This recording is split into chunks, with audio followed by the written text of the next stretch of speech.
ತಿಳಿದಂತೆ ಪೊಲೀಸರು ವರ್ತನೆ ಮಾಡ್ತಾ ಇದ್ರು. ಸಿಟಿ ರವಿ ಅವರ ವಾದ ಇದು. ಬೇಲ್ ಅರ್ಜಿಯನ್ನ ಸಲ್ಲಿಕೆ ಮಾಡಲಿಕ್ಕೆ ಅವಕಾಶವನ್ನ ಮಾಡಿಕೊಡಿ ಅಂತ ಹೇಳಿ ಸಿಟಿ ರವಿ ಅವರ ಪರ ವಕೀಲರು ವಾದವನ್ನ ಮಂಡನೆ ಮಾಡ್ತಿದ್ದಾರಂತೆ. ಬೇಲ್ ಅರ್ಜಿಗೆ ಅವಕಾಶವನ್ನ ಕೊಡಿ, ಬೇಲ್ ಅರ್ಜಿ ಸಲ್ಲಿಕೆ ಮಾಡಲಿಕ್ಕೆ ಅವಕಾಶವನ್ನ ಕೊಡಿ ಅಂತ ಹೇಳಿ ಸಿಟಿ ರವಿ ಅವರ ಪರ ವಕೀಲರು ಮನವಿಯನ್ನ ಮಾಡಿಕೊಳ್ತಿದ್ದಾರೆ. MB ಜಿರಲಿ ಸಿಟಿ ರವಿ ಅವರ ವಕೀಲರು. ಇಷ್ಟೊತ್ತು ಖುದ್ದು ಸಿಟಿ ರವಿ ಅವರೇ ಮಾತನಾಡಿದ್ರು ನ್ಯಾಯಾಧೀಶರ ಸಮ್ಮುಖದಲ್ಲಿ. ಇದೀಗ ಅವರ ಪರ ವಕೀಲರು ಹೇಳ್ತಿದ್ದಾರೆ ಬೇಲ್ ಅಪ್ಲಿಕೇಶನ್ ದಯಮಾಡಿ ಆಲಿಸಿ ಇದನ್ನ ಅಂತ ಹೇಳಿ. BNS ನ 75 ಹಾಗೆ 79ನೇ ಸೆಕ್ಷನ್ ಅಡಿಯಲ್ಲಿ ದಾಖಲಾಗಿರುವ ಕೇಸ್ ಆಲ್ರೆಡಿ ಕಾಂಪ್ಲಿಕೇಟೆಡ್ ಸೆಕ್ಷನ್ಗಳು.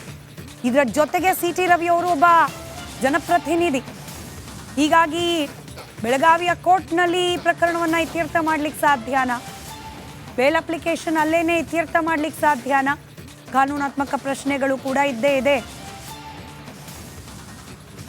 ಬೇಲ್ ಅರ್ಜಿಗೆ ಅವಕಾಶ ಕೊಡಿ ಅಂತ ಹೇಳಿ ಸಿಟಿ ರವಿಯವರ ಪರ ವಕೀಲರು MB ಜಿರ್ಲಿ ಅವರು ಮನವಿಯನ್ನ ಮಾಡಿಕೊಂಡಿದ್ದಾರೆ ಕೋರ್ಟ್ಗೆ.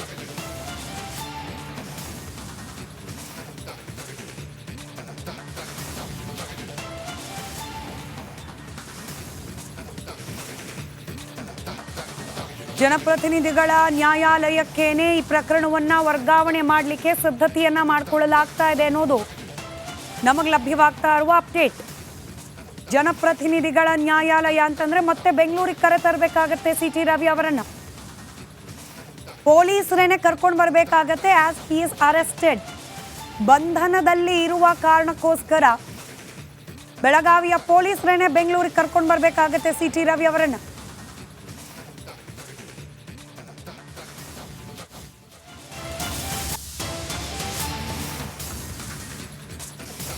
ಸಿಟಿ ರವಿ ಅವರಿಗೆ ಬೇಲ್ ಇವತ್ತು ಸಿಗೋದು ಅನುಮಾನ ಅನ್ನೋ ರೀತಿಯಲ್ಲೇ ಚಿತ್ರಣ ಇದೆ. ಬೆಳಗಾವಿಯ ಕೋರ್ಟ್ನಲ್ಲಂತೂ ಬಹುತೇಕ ಕಷ್ಟ. ಜಾಮೀನು ವಿಚಾರ ಬೆಂಗಳೂರು ಕೋರ್ಟ್ಗೆ ಬರುತ್ತೆ. ಕೇಸ್ ಜನಪ್ರತಿನಿಧಿಗಳ ಕೋರ್ಟ್ಗೆ ವರ್ಗಾವಣೆ ಮಾಡಲಿಕ್ಕೆ ಬೇಕಾದ ಸಿದ್ಧತೆಗಳು ನಡೀತಾ ಇದೆ ಬೆಳಗಾವಿಯ ಕೋರ್ಟ್ನಲ್ಲಿ. ಜನಪ್ರತಿನಿಧಿಗಳ ನ್ಯಾಯಾಲಯದಲ್ಲಿ ಪ್ರಕರಣ ಬಂದು ಅಲ್ಲಿ ವಿಚಾರಣೆ ನಡೆದು ಅದಾದ ನಂತರದಲ್ಲಿ ಇತ್ಯರ್ಥ ಆಗಬೇಕು ಪ್ರಕರಣ. ಹೀಗಾಗಿ ಸಿಟಿ ರವಿ ಅವರಿಗೆ ಕಾನೂನಾತ್ಮಕ ಸಂಕಷ್ಟ ಅಷ್ಟು ಸುಲಭವಾಗಿ ಬಗೆಹರಿಯೋ ರೀತಿಯಲ್ಲಿ ಕಂಡು ಬರ್ತಾ ಇಲ್ಲ.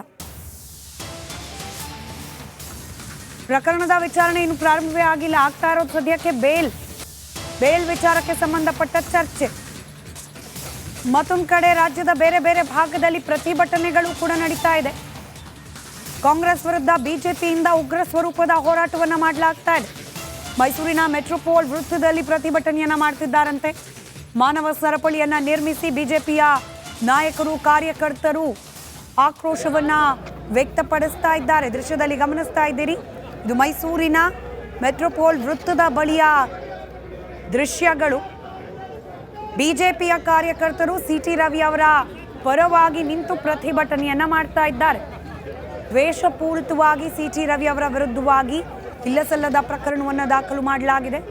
ಕೇವಲ ಪ್ರಕರಣ ಮಾಡಿದ್ದು ಮಾತ್ರವಲ್ಲ, ಅವರನ್ನು ಬಂಧಿಸಿದ ಪ್ರಕ್ರಿಯೆಯಿಂದ ಹಿಡಿದು ನ್ಯಾಯಾಲಯದ ಮುಂದೆ ಹಾಜರುಪಡಿಸುವವರೆಗಿನ ಬಹುತೇಕ ಹಂತದಲ್ಲಿ ಬೇಕು ಅಂತಲೇ ಕಾನೂನನ್ನು ವ್ಯತಿರಿಕ್ತವಾಗಿ ಬಳಕೆ ಮಾಡಿಕೊಳ್ಳಲಾಗಿದೆ. ಕಾಂಗ್ರೆಸ್ ಅಧಿಕಾರವನ್ನು ದುರ್ಬಳಕೆ ಮಾಡಿಕೊಂಡು ಒಬ್ಬ ಜನಪ್ರತಿನಿಧಿಯ ವಿರುದ್ಧ ನಡೆದುಕೊಳ್ತಾ ಇದೆ ಅಂತ ಹೇಳಿ ಬಿಜೆಪಿಯವರು ಆರೋಪ ಮಾಡ್ತಾ ಇದ್ದಾರೆ. ಇದನ್ನು ಖಂಡಿಸಿ ಪ್ರತಿಭಟನೆಯನ್ನ ಮಾಡ್ತಿದ್ದಾರೆ ಬಿಜೆಪಿಯ ಕಾರ್ಯಕರ್ತರು ಮೈಸೂರಿನಲ್ಲಿ.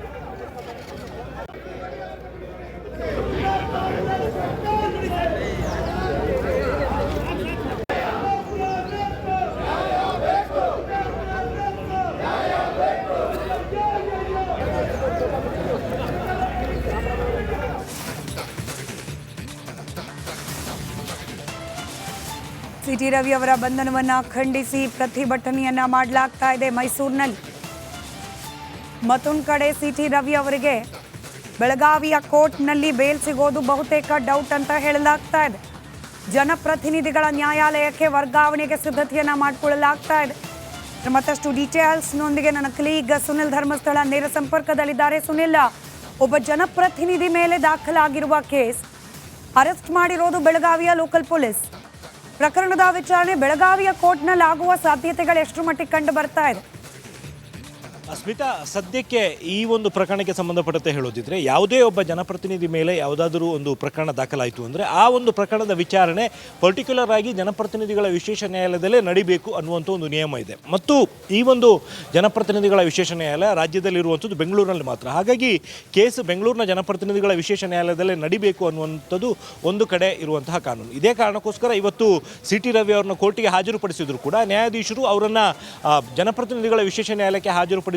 ಈ ಒಂದು ಕೇಸ್ ಆ ಜನಪ್ರತಿನಿಧಿಗಳ ವಿಶೇಷ ಕೋರ್ಟ್ನ ವ್ಯಾಪ್ತಿಗೆ ಬರುತ್ತೆ ಅನ್ನುವಂಥನ್ನ ಪರ್ಟಿಕ್ಯುಲರ್ ಆಗಿ ಹೇಳಿದ್ದಾರೆ. ಹಾಗಾಗಿ ಸದ್ಯಕ್ಕಿರುವಂಥ ಸಾಧ್ಯತೆ ಅಂತ ಹೇಳಿದರೆ Belagavi police C T Ravi ಅವ್ರನ್ನ ಬಿಗಿ ಪೊಲೀಸ್ ಬಂದೋಬಸ್ತ್ನಲ್ಲಿ ಬೆಂಗಳೂರಿಗೆ ಕರ್ಕೊಂಬರುವಂಥ ಒಂದು ಸಾಧ್ಯತೆ ಇದೆ. ಅದು ಬೈ ರೋಡ್ ಬರ್ತಾರಾ ಅಥವಾ ಫ್ಲೈಟಲ್ಲಿ ಬರ್ತಾರಾ ಅನ್ನುವಂಥದ್ದು ಇನ್ನೂ ಕೂಡ ಗೊತ್ತಾಗಿಲ್ಲ. ಆದರೆ ನಿಯಮಗಳ ಪ್ರಕಾರ ಅವ್ರನ್ನ ಜನಪ್ರತಿನಿಧಿಗಳ ವಿಶೇಷ ನ್ಯಾಯಾಲಯಕ್ಕೆ ಹಾಜರುಪಡಿಸಬೇಕು ಮತ್ತು ಅಲ್ಲೇ ಅವರ ಬೇಲಿಗೆ ಸಂಬಂಧಪಟ್ಟಂಥ ಅರ್ಜಿಯ ವಿಚಾರಣೆ ಕೂಡ ಆಗಬೇಕು. ಸ್ಥಳೀಯ ನ್ಯಾಯಾಲಯದಲ್ಲಿ ಈ ಪ್ರಕರಣಕ್ಕೆ ಸಂಬಂಧಪಟ್ಟಂತೆ ವಿಚಾರಣೆಯನ್ನು ಕೈಗೆತ್ತಿಕೊಳ್ಳೋದಕ್ಕೆ ಸಾಧ್ಯ ಆಗಲ್ಲ. ಮತ್ತು ಬೆಳಗಾವಿಯಲ್ಲೂ ಕೂಡ ಕೋರ್ಟ್ನ ನ್ಯಾಯಾಧೀಶರು ಈ ವಿಚಾರದ ಬಗ್ಗೆ ತಮ್ಮ ಒಂದು ಅಭಿಪ್ರಾಯವನ್ನು ವ್ಯಕ್ತಪಡಿಸಿದ್ದಾರೆ. ಹಾಗಾಗಿ ನೆಕ್ಸ್ಟ್ ಯಾವ ರೀತಿ ಪ್ರೊಸೀಜರ್ಸ್ ಆಗತ್ತೆ ಮತ್ತು ಪೊಲೀಸರು ಈ ನ್ಯಾಯಾಲಯದ ಆದೇಶಕ್ಕೆ ಸಂಬಂಧಪಟ್ಟಂತೆ ಇವ್ರನ್ನ ಕರ್ಕೊಂಡು ಹೋಗೋದಕ್ಕೆ ಯಾವ ರೀತಿಯ ಕ್ರಮಗಳನ್ನು ಕೈಗೊಳ್ತಾರೆ ಅನ್ನೋದನ್ನು ಕೂಡ ನೋಡಬೇಕಾಗಿದೆ. ಸ್ಮಿತಾ, ಈಗ ಅರೆಸ್ಟ್ ಮಾಡಿದ್ರ ಬಗ್ಗೆ ಕೂಡ ಆಕ್ಷೇಪ ಆಯಿತು. ಒಬ್ಬ ಜನಪ್ರತಿನಿಧಿಯನ್ನ ಸುವರ್ಣಸೌಧದ ಆವರಣದಿಂದ ಅರೆಸ್ಟ್ ಮಾಡಿದ್ದು ಕೂಡ ಕಾನೂನಾತ್ಮಕವಾಗಿ ತಪ್ಪು ಅನ್ನೋ ಆರೋಪ. ಬಟ್ ಸೆಷನ್ ಅವಧಿ ಮುಕ್ತಾಯವಾಗಿತ್ತು, ಆಗ ಅರೆಸ್ಟ್ ಮಾಡಬಹುದು ಅಂತ ಕೂಡ ಕೆಲವರು ಮಾತನಾಡ್ತಿದ್ದಾರೆ. ಸೊ ಈ ಅರೆಸ್ಟ್ ಪ್ರಕ್ರಿಯೆ, ಅದರಲ್ಲೂ ಒಬ್ಬ ಜನಪ್ರತಿನಿಧಿಯನ್ನ ಪೊಲೀಸರು ಅರೆಸ್ಟ್ ಮಾಡುವ ಪ್ರಕ್ರಿಯೆಯಲ್ಲಿ ಲೋಪ ಅಂತ ಏನಾದರೂ ಕಂಡು ಬರ್ತಾ ಇದೆಯಾ ಸಿ ಟಿ ರವಿ ಅವರ ಪ್ರಕರಣದಲ್ಲಿ?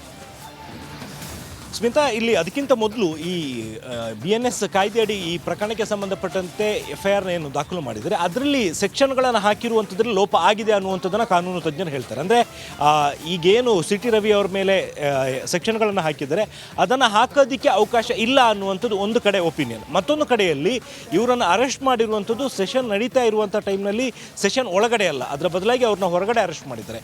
ಸೊ ಹಾಗಾಗಿ ಆ ಒಂದು ಅರೆಸ್ಟ್ನ ಮಾಡ್ಬೋದು. ಆದರೆ ಈ ಒಂದು ಪ್ರಕರಣಕ್ಕೆ ಸಂಬಂಧಪಟ್ಟಂತೆ ಅರೆಸ್ಟ್ ಮಾಡುವಂಥ ಅಗತ್ಯ ಇರಲಿಲ್ಲ. ಮೊದಲನೇದಾಗಿ ಅವರಿಗೆ ನೋಟಿಸ್ನ ಕೊಡಬೇಕಾಗಿತ್ತು ವಿಚಾರಣೆಗೆ ಹಾಜರಾಗಿ ಅಂತೇಳಿ. ಒಂದು ವೇಳೆ ಅವರು ವಿಚಾರಣೆಗೆ ಸಹಕರಿಸದೇ ಹೋಗಿದ್ದಲ್ಲಿ ಆಗ ಅರೆಸ್ಟ್ ಮಾಡಬೇಕಾಗಿತ್ತು. ಅದನ್ನು ಹೊರತುಪಡಿಸಿದರೆ ಈ ಒಂದು BNS ಕಾಯ್ದೆಯ ಪ್ರಕಾರ ಅವ್ರನ್ನ ಅರೆಸ್ಟ್ ಮಾಡುವಂಥ ಅಗತ್ಯ ಇರಲಿಲ್ಲ ಅನ್ನುವಂಥ ಒಂದು ಮಾತುಗಳು ಕೂಡ ಕೇಳಿ ಬರ್ತಾ ಇದೆ. ಆ್ಯಂಡ್ ಡೆಫಿನೆಟ್ಲಿ ಕೋರ್ಟ್ನಲ್ಲಿ ಇವರನ್ನು ಹಾಜರುಪಡಿಸಿದ್ರು ಕೂಡ ಆ ಸಂದರ್ಭದಲ್ಲಿ ಅವರನ್ನು ನ್ಯಾಯಾಂಗ ಬಂಧನಕ್ಕೆ ಒಪ್ಪಿಸುವಂಥ ಸಾಧ್ಯತೆ ಎಲ್ಲೋ ಒಂದು ಕಡೆಯಲ್ಲಿ ಇದೆ ಅನ್ನುವಂಥದ್ದು ಬಿಟ್ಟರೆ ಪೊಲೀಸ್ ಕಸ್ಟಡಿ ಕೊಡುವಂಥ ಸಾಧ್ಯತೆಗಳು ತೀರಾ ಕಡಿಮೆ ಇರುವಂಥದ್ದು. ಮತ್ತು ಈ ಪ್ರಕರಣಕ್ಕೆ ಸಂಬಂಧಪಟ್ಟಂತೆ ಈಗೇನು ಅವರು ಅವಾಚ್ಯ ಶಬ್ದಗಳನ್ನು ಬಳಕೆ ಮಾಡಿದ್ದಾರೆ ಅನ್ನುವಂಥ ಒಂದು ಆರೋಪ ಇದೆ. ಆದರೆ ಅದಕ್ಕೆ ಸಂಬಂಧಪಟ್ಟಂತೆ ಎಲ್ಲೂ ಕೂಡ ಯಾವುದೇ ರೀತಿಯ ದಾಖಲೆಗಳು ಕೂಡ ಇಲ್ಲ ಅನ್ನುವಂಥನ್ನು ಕೂಡ ಹೇಳಲಾಗ್ತಿದೆ. ಸೊ ಎಲ್ಲ ಕಾರಣಗಳನ್ನು ಮುಂದಿಟ್ಟುಕೊಂಡು ನೋಡೋದಿದ್ರೆ ಸಿ ಟಿ ರವಿ ಅವರಿಗೆ ಈ ಪ್ರಕರಣದಿಂದ ಹೊರಗಡೆ ಬರುವಂಥ ಸಾಧ್ಯತೆ ಹೆಚ್ಚಾಗಿ ಕಂಡು ಬರ್ತಾ ಇದೆ. ಸ್ಮಿತಾ, ರೈಟ್, ಧನ್ಯವಾದ ಸುನಿಲ್ ಮಾಹಿತಿಗಾಗಿ.